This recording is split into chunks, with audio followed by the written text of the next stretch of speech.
SIR প্রশ্নে তাদের কাছেও একটা খুব গুরুত্বপূর্ণ হিসাবে উঠে আসে। অর্থাৎ সমস্ত রাজনৈতিক দল যেখানে প্রস্তুত থাকে, তাহলে সেখানে কিন্তু নির্বাচন কমিশনকেও কিন্তু সঠিকভাবে তথ্য বা সমস্ত কিছু দিয়ে থাকতে হবে, নচেত কিন্তু বাংলার মানুষের আস্থা অর্জন করা খুব অসম্ভব হয়ে দাঁড়াবে। এদেশে গণতন্ত্র যা অবস্থায় এসে দাঁড়িয়েছে, গণতন্ত্র অনেক ক্ষেত্রে যেন একটা মজাতন্ত্রে পরিণত হয়েছে।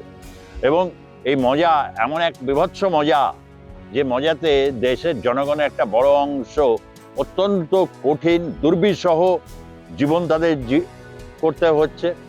এবং তার সাথে সাথে তাদের উপর যে মানসিক চাপ, সেই চাপটাও কিন্তু মারাত্মক। ভারতীয় জনতা পার্টিকেও এই বিষয়টা দেখা উচিত। অযথা কোনো রিউমার বা মিসলিডিং তথ্য দিয়ে সেটাকে যাচাই বিশ্লেষণ না করে তারা এই যে বিভিন্ন ক্ষেত্রে এই যে ভয় দেখানোর পদ্ধতি নিচ্ছেন, এটা কিন্তু ঠিক নয়। বিএলওরা মারা যাচ্ছেন, অনেকে ভাবছেন যে একটু পয়সা পাচ্ছেন, একটু কাজের চাপ নেবেন না। এরকম অনেকেই রয়েছেন যারা যথেষ্ট অফিসে তাদের কাজের চাপ নিয়ে তাদের কাজ করেন।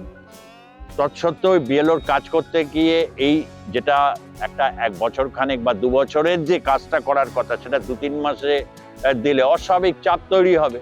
অনেকেই চাপ নিতে পারবেন না, এটা স্বাভাবিক।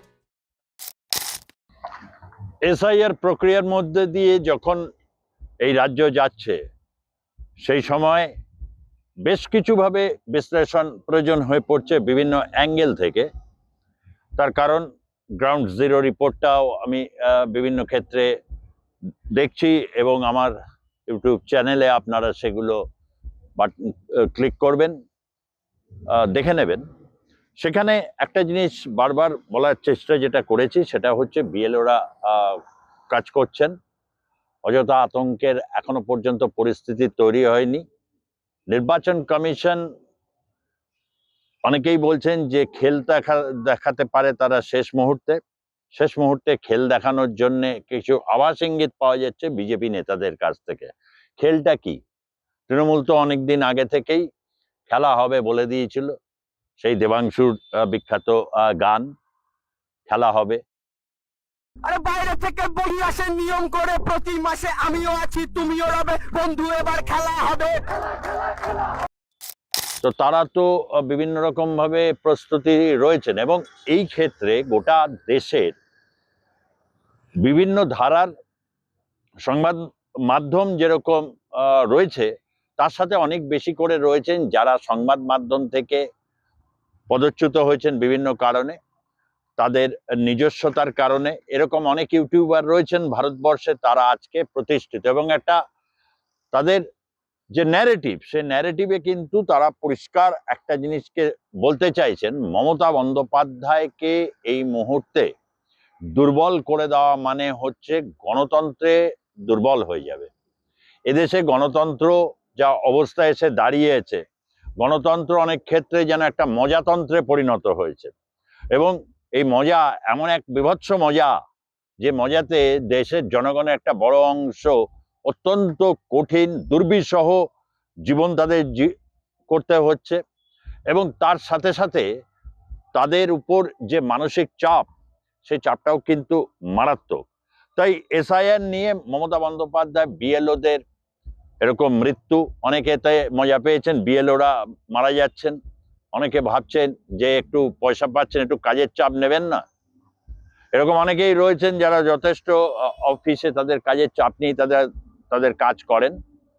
তৎসত্ত্বেও বিএলওর কাজ করতে গিয়ে এই যেটা একটা 1 বছর খানেক বা 2 বছরের যে কাজটা করার কথা, সেটা 2-3 মাসে দিলে অস্বাভাবিক চাপ তৈরি হবে। অনেকেই চাপ নিতে পারবেন না, এটা স্বাভাবিক। তার কারণ সকলের অ্যানাটমি বা ফিজিওলজি তো সেম হয় না। এতে মজা পাবার কি আছে?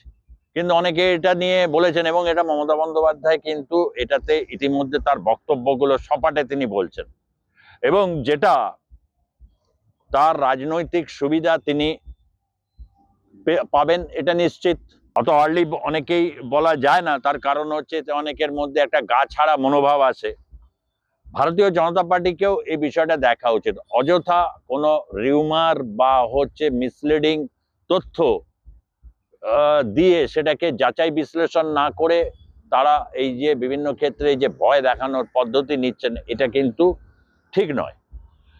এই সমস্ত কথাগুলো এই কারণেই বলতে চাইছি যে এসআইআর প্রক্রিয়া যখন একদিকে চলছে এবং রাজনৈতিক ভবিষ্যৎ নিয়ে অনেকেই মমতা বন্দ্যোপাধ্যায়ের আগামী দিনে এক গুরুত্বপূর্ণ ভূমিকা পালনের, অর্থাৎ বিজেপি বিরোধী শক্তির প্রধান মুখ হিসাবে তিনি যে 2026 সালের নির্বাচনকে পাখির চোখ করছেন, এ ব্যাপারে কোনো সন্দেহ নেই।